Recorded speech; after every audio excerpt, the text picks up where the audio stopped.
یه دقیقه آقای جوان، ما میتونیم با هم دیگه اونجا صحبت کنیم؟ بله. چطور شده؟ صبر کن. آروم باش.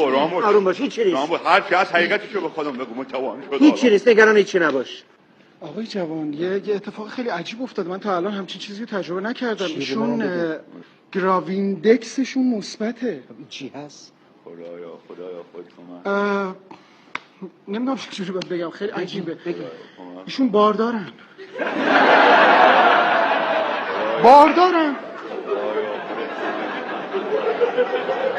آره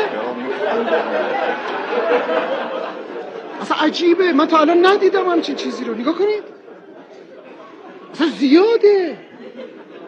چی شده؟ چرا میخندن اینا؟ رامبو جان چی شده؟ کوکا ولک چیه جریان؟ بگو هر چی هست بگو.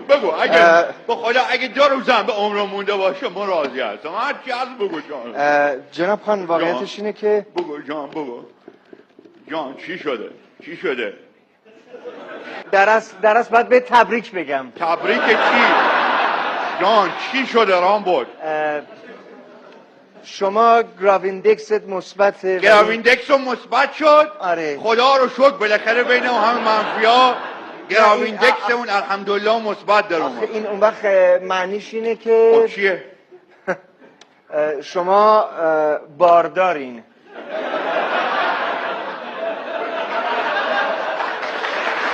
یعنی مدارم مادر میشم؟ آره ولی آخه مگه خدایا شکرت.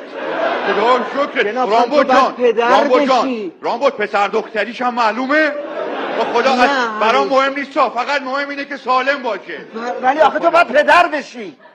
حالا فرقی نمیکنه، خودم براش هم پدر میشم هم مادر.